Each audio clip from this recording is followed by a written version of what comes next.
an amazing institution. I owe a great deal of gratitude here, and to many people, you know, certainly Joe Greenfield. Where are you, Joe? Where'd you go? There you are. And Galen. Gus, we never worked together, but you were a source of calm, decency, kindness, helped put salve on my back to heal the scars. Current residents and fellows, you don't have a clue. Doug, did you ever work with John? Yes. Yeah. And have some of those scars as well. Yeah, well, mine are about that thick and deep. So whenever you complain about some attending not being good to you or whatever, just zip it. You have no idea. But he was brilliant and a great teacher, and we learned a lot. The whole problem of Wolff-Parkinson-White syndrome, AV node reentry, pretty much solved single-handedly by him. So great guy. I also, of course, I knew Carrie only as this vague mathematical guy when I was here, but since have had a lovely long-term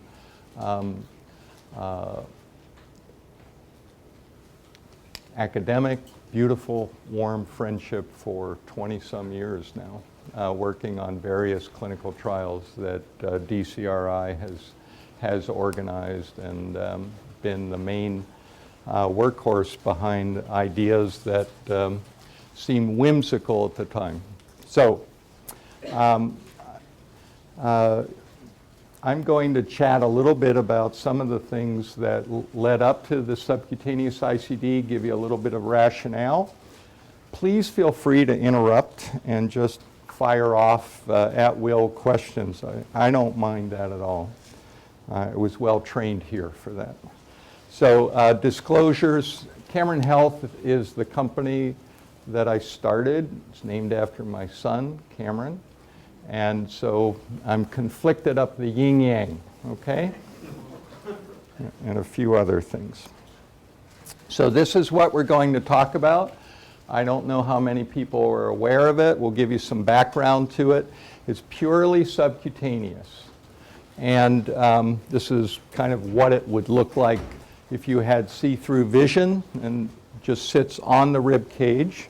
And we'll chat about its development and where it's useful. So let me start with some general theme of why the sub-Q space.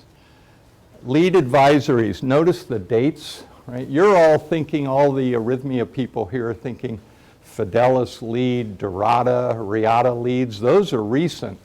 But this problem is persistent, has been going on forever. Trying to build leads that live in that incredibly hostile environment, moving 60, 80 times a minute for decades, it's an impossible task. The engineers really work hard trying to make leads last, but they break. So these are old data, no different than today, and it will not change. Failure rates, well known, leads fail. In fact, when I put in an ICD on a patient, I tell them that their leads will fail. I don't say they might fail, I say they will fail, it's a matter of when. Failure rates conservatively 25% over a few years. So let's go back to the SICD history. Just an idea of how long it takes to do something in the United States. So the idea came into my head in 1994. Now I'll give you a background on why. FDA approval this past September, plus a mere $350 million. Okay, so it didn't happen right away. So at the time, I was working on the development of the automatic external defibrillator, with which we did the home AED trial here with Carrie. So I was developing algorithms and waveforms with a small company that got involved with in Seattle called HeartStream. A small device, but in that process, because I was doing ICD work, I was also doing transthoracic defib work, I was able to get down on the skin to defibrillation energies of 115 joules reliably. And that made me think, gee, maybe that, with the fact that I lost a young woman to a non-thoracotomy lead fracture in the days of the big non-thoracotomy leads at the rib margin. She died of a cardiac arrest, multiple shocks, wasn't rescued. Post-mortem x-ray showed the lead fracture here at the rib margin. That event, plus my work on AEDs, made me think, yeah, this might be possible. And I ruminated and ruminated and ruminated for 6 years until one day I was chatting with an entrepreneur, venture capitalist guy, and I mentioned the idea and mentioned this kind of vision of what was at that time called a unipolar or leadless, truly leadless ICD. And within a week we had $5 million to start a company. Not personal money, but company money. And we started out with this idea, and we started out with various envisionments of how we might put hardware under the skin and put electrodes that were encased under this, that have all the engineering in here. It was very stylish, kind of futuristic designs, but impossible to build. Putting electronics in curved spaces is not easy. And very difficult. So over the years, we did, I'm just going to show you a mosaic only to show you that what you see as the FDA approved product was built on the back of a lot of hard work, mostly on the engineering side by a guy up in the back, John Hunt. But these are animal studies, pigs, dogs, sheep, over 10 years. We started in September of 2000. Lots of animal studies looking at different leads, different shock configurations, waveforms, detection algorithms, and equally a large number of human studies. And another Dookie was involved. We finally, after 8 years, did the first human implant with Warren Smith in Auckland, New Zealand. Warren Smith, like me, was a Ray Eidecker Fellow and a John Gallagher Fellow.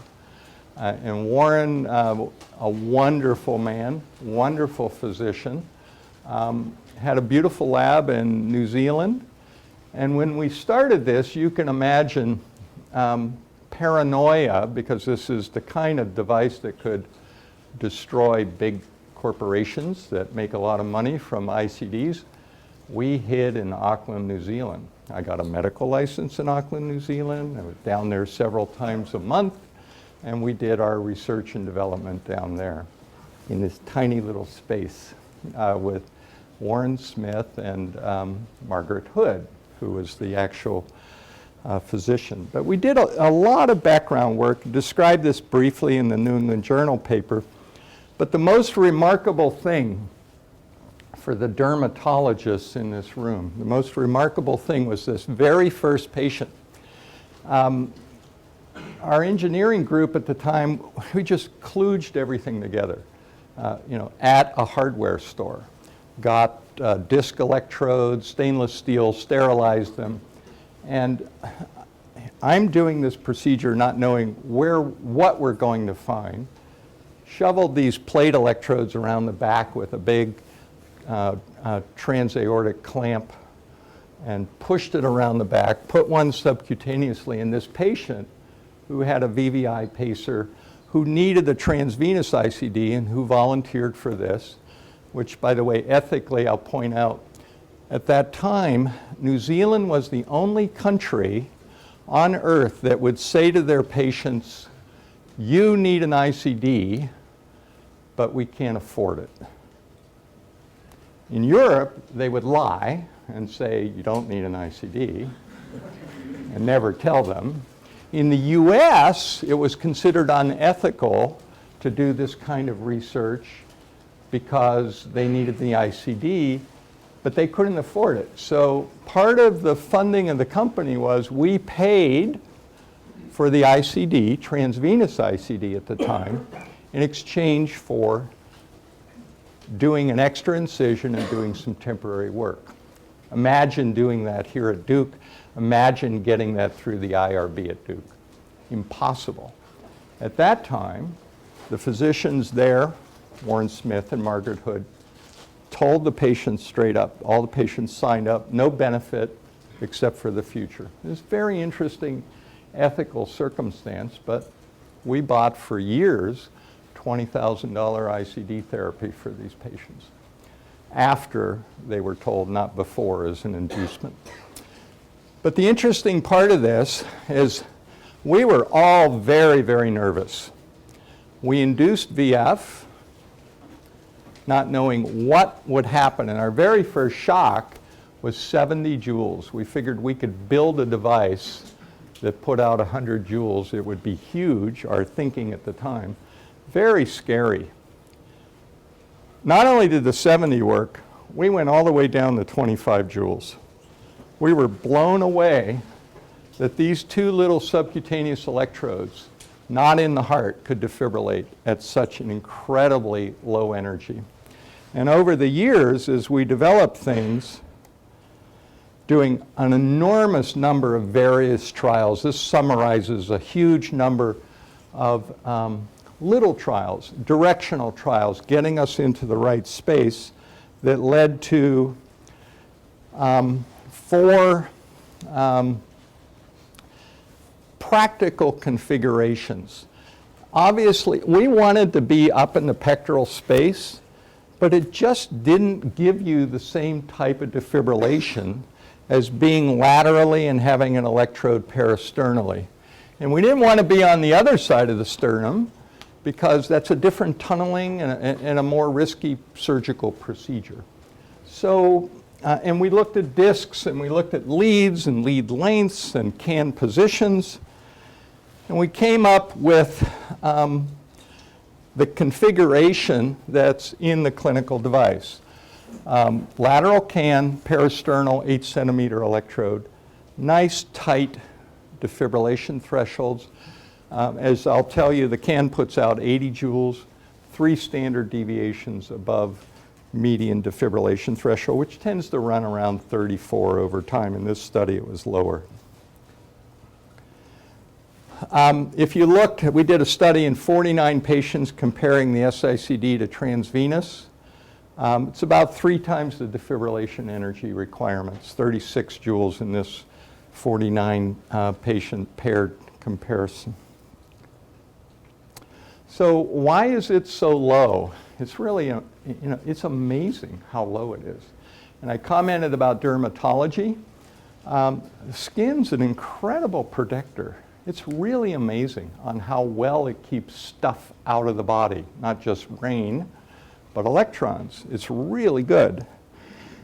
This, I've done finite element work. This is my concept of how current is flowing. And it's important, those of us that shock people think that we can visualize how those electrons are going through the thorax. I think that's fantasy. I think this is what's happening because of the empiric mapping we did over 8 years of how current's flowing. So here's the configuration. I believe we're right over the anterior RV and current goes in. Remember, the conductivity of blood is 5 times the conductivity of myocardial muscle. Very fast. And muscle is way above everything else in the chest. Also remember the conductivity at high voltages is very different than conductivity at pacing voltages. Current can go and create its own conductivity when it's very high. It can improve its conductivity. My concept is the current goes into the RV, up to the RA, over to the LA through the very thin interatrial septum, down through the mitral valve, and out the apex to the can. And as we map the can location over the years, obviously if you get too close to the coil, you're going to just short or shunt. But if you try to go back to where you think makes sense, because your eyes say you're going right through the heart, in fact, your defibrillation requirements increase. So why is that? So this is kind of a speculative concept of why current may be going in that direction and going at such low energies for defibrillation. This is the first patient to get a device in New Zealand, kind of a classic scud heft patient, Carrie. You would agree? Class 2, good patient. 49-year-old, big guy. As you might think big versus small, no matter how big you are, when you strip away all that adipose, almost all our rib cages look the same. Santa's thin. I don't know, Galen's not as big a guy as he used to be, but his rib cage and Santa's rib cage aren't that different once you're under the skin. Big guys, a lot of Maoris we did, really big people, no problem in defibrillation. This is a photo of the team. That's John up in the back. You remember Warren Smith? And Margaret Hood was the operating EP. And Rick Sangara and Steve O'Connell are Cameron Health engineers. Fiona was Warren's nurse, and me. And this work, I mean, lots of people, but I just toss in Ricardo Capado, having done a lot of the animal work, and Andrew Grace, a lot of the human work out of Cambridge, Ricardo out of Milan. So what's the real, why do all this? You know, you have transvenous devices that work. Yeah, they have some problems, but why do it? Well, I'm from Seattle. I left Duke as a Wolf Parkinson White guru. I go to Seattle. I clean out all the wolves in Washington State, Oregon, Idaho, Montana, and Alaska in 1.5 years. They're gone. Now what do? I'm at a university. I need to prove myself. Because I start seeing VF. You think VT is the problem of cardiac arrest. VT for me is a rare disease. VF is common. If I have my VF here, Gus, how long will it be before an AED gets on me? I can run pretty fast down the hall. There's an AED. It's not for me. All right, so we actually would time it in the ICU. The time from the onset of VF to PEA is 9 minutes. About that. It can be faster if you have class 3 heart failure, and maybe 14 minutes if you're a young person with, Brugada syndrome, but it's about 9 minutes. The reason you don't see VF here is because the Durham medic system is probably not that good. All right, in Seattle it's pretty good. We save 11% of VF people, which may not seem high, but that's huge compared to the general population, huge. So all I would see in the EP lab are VFers. They'd come in, you do your silly, ridiculous electrophysiology studies, and nothing made sense. You'd get nothing, or you'd see polymorphic this, you'd give drugs that make no sense. So over the years, we had really no recourse from research, if you were an arrhythmia person, other than VF. And it dawned on me way back then that the problem's VF, and it's in the middle sick population, the mild to moderate population, ergo scud heft, ergo HAT, the trials that we did. If you really want to attack the public health problem of cardiac arrest, you got to somehow deal with VF in people that you have no clue are going to have VF. We still don't have a big idea about that. The really sick people die with this stuff, and they need people like Chris to put in even more expensive machinery. So the barriers to indicated ICD therapy are really For me, I've always looked at devices as a public health solution, not as a toy, not as some engineering fantasy, but as a public health problem, because that's all I saw clinically in Seattle. Oh, the barriers are, as you know, the public, the press, and the regulators unbelievably negative towards hardware. There's something about titanium that instills hostility. It brings out the lawyers, right? Brings out the New York Times, the Barry Marins of the world, come out with great hostility. Why? It's psychologically strange. You wouldn't have that feeling towards beta blockers or ACE inhibitors, yet device therapy for the prevention of sudden death is every bit as well proven in certain studies, in certain populations, as those drugs. The perceived cost, I mean, what's a lifetime of Lipitor? It's much more expensive, as I'm sure you get to hear Dan Mark talk about economics all the time. I mean, he can make some of these drugs that we sprinkle on people like water look like millionaire drugs. So there are a lot of perceptions against an attack on a public health problem that affects 350,000 people a year. And of course, all the long-term consequences it leads. You have two really decent studies.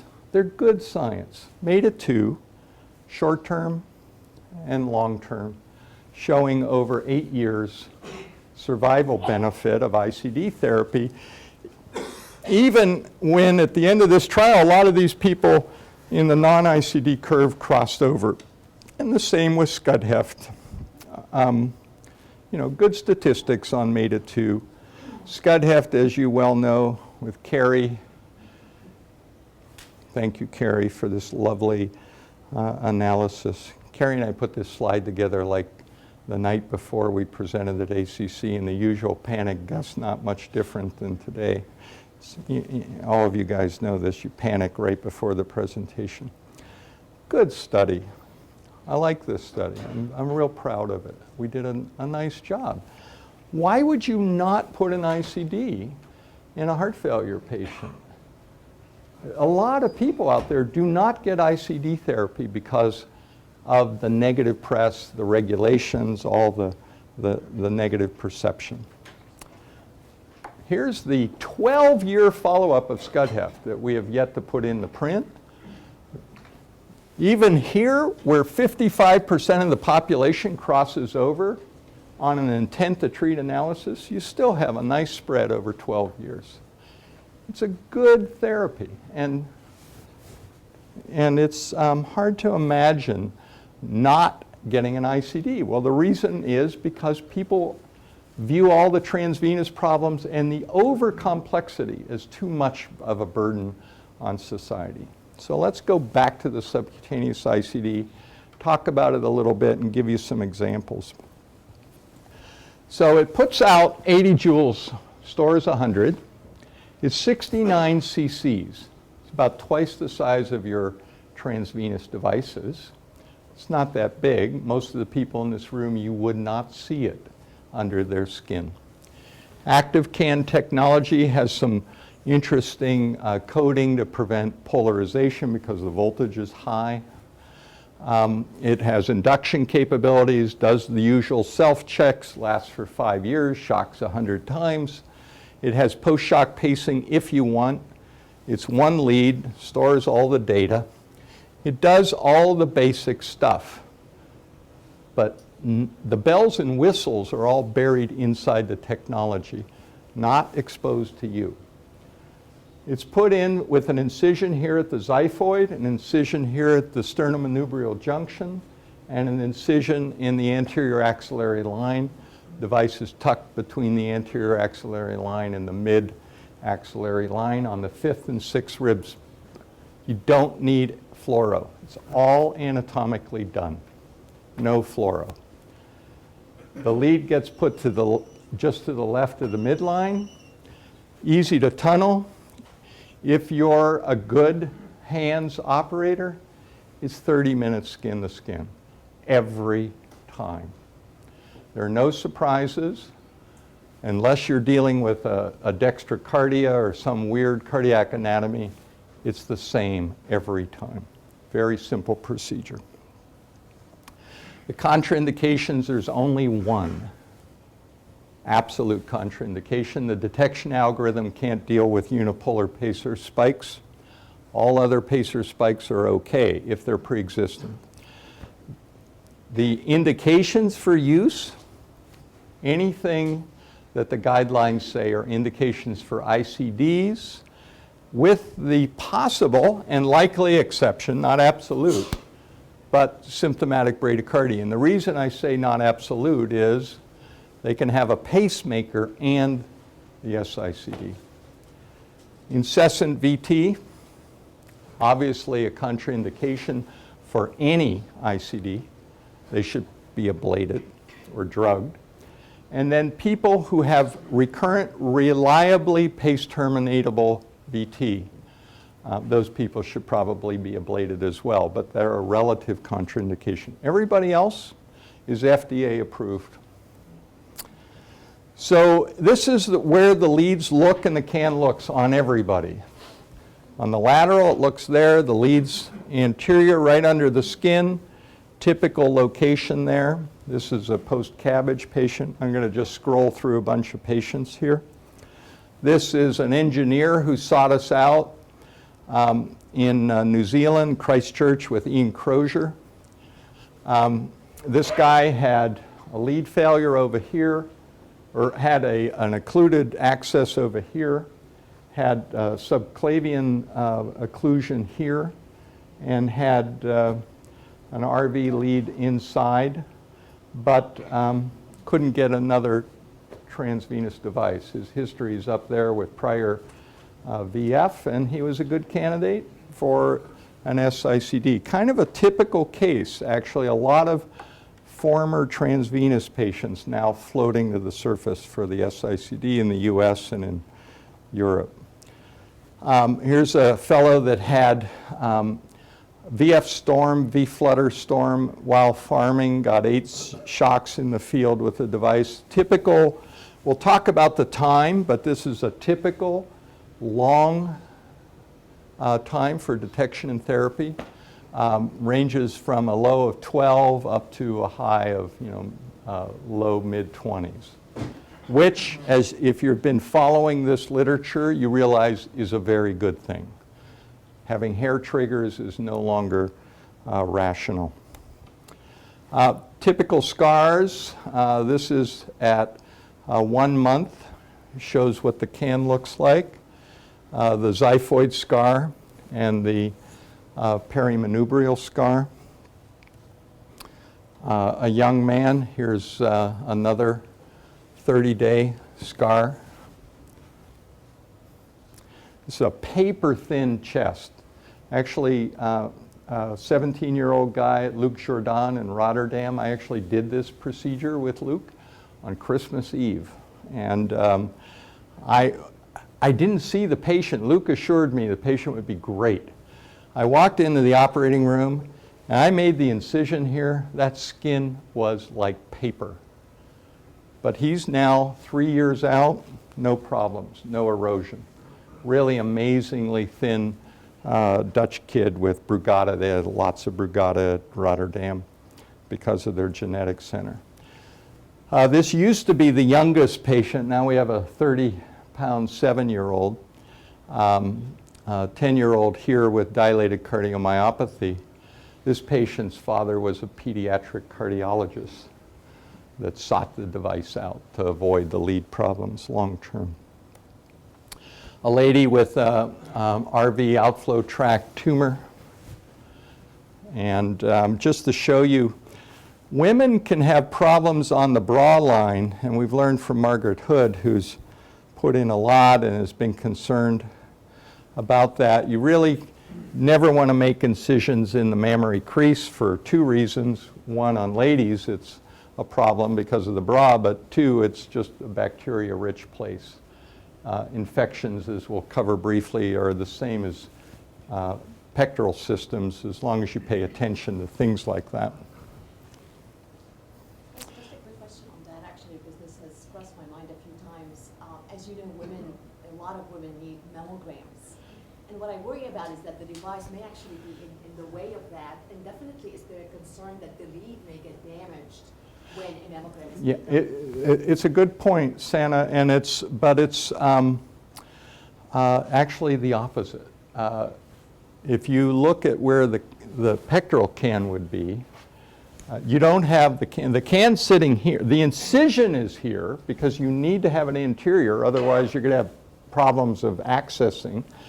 The incision's here, but the can's sitting here, outside of the breast. And the bra line, you don't have the lead going through the breast. In fact, that's a no-no from a procedural point of view. It goes under the breast. So you're okay on that. And I believe we're going to see a report just on that very issue out of New Zealand. She was supposed to do that study. I don't know if she's ever done it. Another older woman showing the can. I thought I had a slide of an epicardial system here as well, but we've had devices in patients that had old epicardial ICDs. Just a brief comment about detection. Unlike, there's a couple of fundamental differences. The device is like our eyeballs. It looks at rhythms far field on the ECG, and it's a rhythm detector, not a beat detector. Transvenous systems are beat detectors, very different, and we'll explain in a moment. There are 3 orthogonal vectors that it looks at, and I use the term orthogonal because the can is around the sides, so you're really in a 3-dimensional structure for vectors. Tip electrode to proximal sense electrode, and then each of these guys to the can. If you're going to get an inappropriate shock, it's almost always the T wave that gets you, because you need a different filtering system. You're far field, you don't have the high frequency content that you do on a close bipolar lead.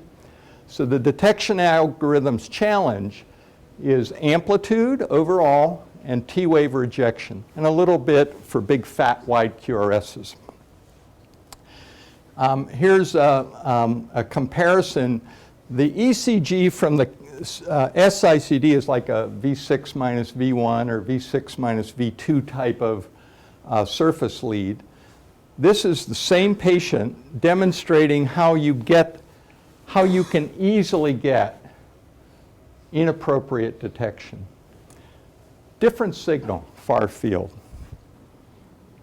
The transvenous ICD detects like this. It sees a signal, something, and then it goes into its analyzation mode, just boom, just like that. Now this may not seem really like a big deal, but it's huge from an innovation point of view. The SICD's first question is, am I in reality or not? Reality is very important. So the first thing it does is say, is this real or not? Is this a cardiac signal? Is it noise? Is it a make-break potential? Artifact of some sort? That's actually an enormous advance and done by a couple of the detection engineers at Cameron Health. And what that allows you to do is you can apply AC current right on the device, it won't detect. Very different type of system. Plus, it has multiple detection algorithms working simultaneously. The challenge of this is a very different detection system. It's more like an automated external defibrillator than an ICD. So there are multiple cross-checks occurring all the time, built upon a baseline template that's applied. And you can, I won't go into this because of time, but there's a screening tool that allows you to sort who's going to be a T-wave problem and who isn't beforehand. And this is just an image of that tool. In the FDA trial of 330 patients, this is therapy delivery, and comparing it to the known data at the time. The yellow is the SICD system. Same incidence of appropriate shocks, same incidence of inappropriate shocks. It's not better, but it's certainly not worse. Just a comment about tolerance of 80 joule shocks. and also a little bit of attention to this insanity that has swept through the US the last 10 years. Shocks kill. If shocks kill, why do we have these studies that were all done with shock-only devices save lives? It's a pretty peculiar concept when you think of it. It's fundamentally illogical. We also have the fact that in this system, if you do a transvenous coil, this is from Jolly up in Boston, you have a lot of voltage gradient right at the right ventricular endocardium and septum. So it gets very, very hot. With respect to subcutaneous systems, you have a more diffuse voltage gradient. It's not as hot. And as a consequence, and these are animal studies done by Ray Eidecker, you don't have as high and as diverse a voltage gradient across the heart. So a subcutaneous system, even though it puts out 80 joules, a lot less goes across the heart, and it's more homogeneous. Whereas with epicardial and transvenous, you have these hot spots, and high energy hits the heart. And you see less cardiac injury with a subcutaneous device, almost no troponin elevation, whereas a transvenous system, you get big bumps in troponin. And the whole ATP thing is another thing that's a house of cards that's falling. First of all, in scud heft, most people over 4 years had no therapy. Those that did have therapy had it once, maybe twice. Very few people over the course of that time, this small number of people, 20%, had multiple episodes. So most people don't need a lot of device shocks or interventions. And then you have this finding from Art Moss, I didn't reference, just published in the New England Journal called the Mated RIT study, showing that the more you intervene, the conventional programming of an ICD, the higher the inappropriate interventions. The longer you take and the more conservative your programming, the fewer the number of inappropriate interventions. And what is most shocking is that the death is less too. This is a big deal. The whole concept of painless ATP therapy may be a ruse that sent us down the wrong path for a long time. And in fact, if you look at the hazard ratios, A being the control standard, hair trigger programming of an ICD with a lot of ATP, B being high rate, and C being long duration, your hazard ratios for death and first inappropriate therapy are amazingly low. Amazing. With no real increase in syncope. Little trend, but nothing hot. So what's the impact of that? Oh, one more comment. Those of you that know the pain-free study, it's the only other randomized trial that looks at ATP. That study had a 42% increased mortality in the ATP arm, and it was stopped early, mostly to not get embarrassed. In the 330 patient 1-year follow-up mortality rate for the SICD trial that the FDA approved, notice something pretty unusual. The population of patients, I'll just show you, is the same as the general population. But take a look at the mortality rate. It's lower. Why is that? Is there something about the population that's lower risk? Maybe, not completely clear, but it's unlikely. It may be because there's no RV lead. There's no RV lead irritating the right ventricle. There's no RV lead pacing. There's no RV lead anti-tachycardia pacing. Maybe there's no tricuspid regurgitation. Maybe all that stuff, and certainly no pneumothorax, no hemothorax, no tamponade. Maybe it's that. I don't know. The only way we'll know for sure is a big clinical trial that I will not do. Somebody else will do. So let me close here as we get close to running out of time. Who's going to benefit and who may not benefit? Well, again, people with pre-existing unipolar pacers, no. You have to use judgment on these. The device has a lower limit of 170, so anybody with slow VT is out. The whole Brady pacing issue is questionable. Many people with pre-existing Brady pacers have SICDs, but whether you want to combine them or not, that's depends on the patient. And ATP issue is kind of dealer's choice at this point. So who's going to benefit? Well, the first person that benefits are the nurses. It's incredibly simple. As opposed to a transvenous ICD with 50 million, repeat, 50 million programmable options, you have 4 on this. First option, turn it on or off. Second option, do you want post-shock pacing? I don't, many do. SVT discrimination on or off?